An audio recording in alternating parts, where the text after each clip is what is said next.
Welcome back, Frank Ritcey, joining us on the show from WildsafeBC. Great to have you back on the show, first of all. Thanks for having me again. Yeah. We'll start with the obvious. We're checking out really cool wildlife footage. Frank goes into the bush and sets up these cameras and comes back with this really cool footage so we can see some of the wildlife that's in and around our region. But we're going to talk first about the smoke quickly.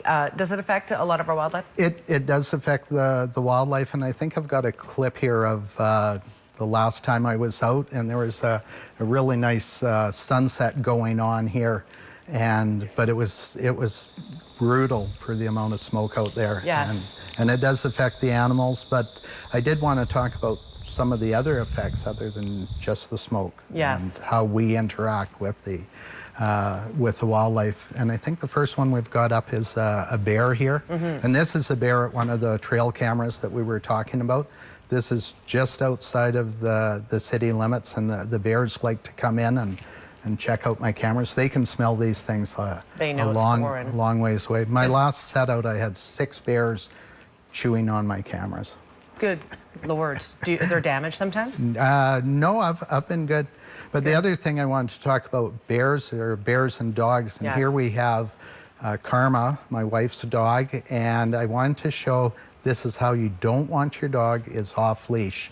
Over 50% of the black bear maulings in North America in the last 10 years have involved dogs.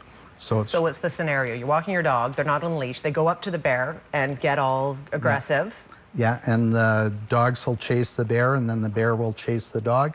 The dog comes back to you, and there's a problem. And over 50% of the maulings, there's been a dog involved. So you're safest, either leave the dog at home, or better yet, if you have it on a leash, you're going to lower the conflict right away. So important to keep it on a leash. Yes, absolutely. And next shot of a squirrel.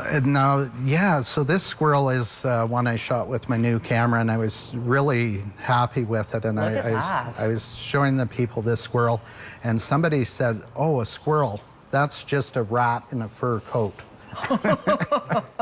So they didn't really like the squirrels, and it's a good segue into another creature that we have in Kamloops, and that is the rat. Mm-hmm. And this is a picture of a black rat, or a roof rat, and it's they're throughout Kamloops. And the people at True are starting a study on rats, and from what I've seen, we've got rats reported throughout the community, and whatever attracts rats also attracts bears.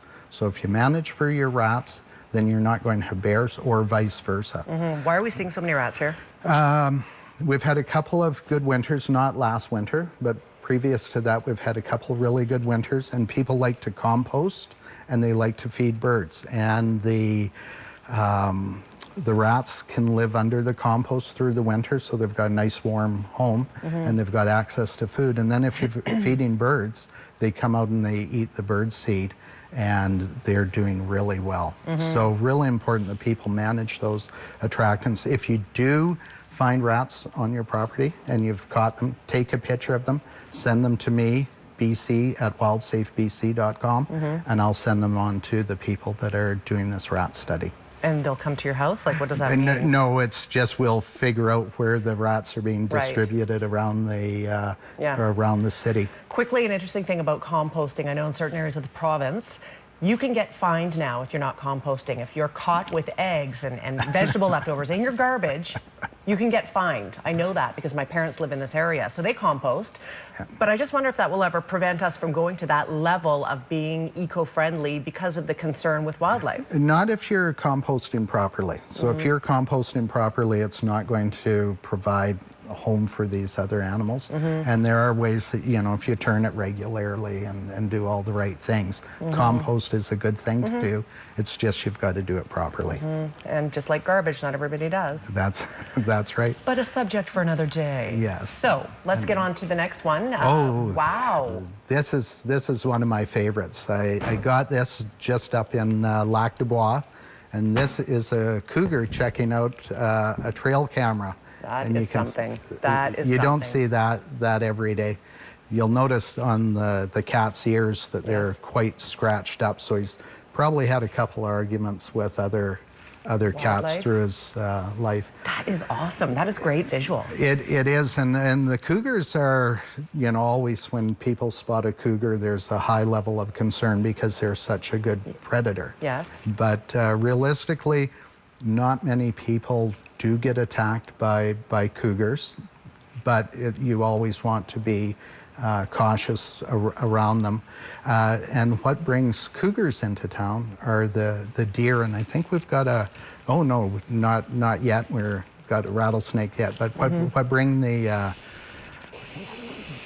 cougars in are the deer, but this isn't a deer, this is a rattlesnake. And what's going on here? Like, where is this? This is actually, I was helping Carl Larson, a professor at the university. Check, and, please. And we were getting DNA samples from the snakes and then marking them. You see the blue marking on there. And this is in the springtime when they're emerging from the den.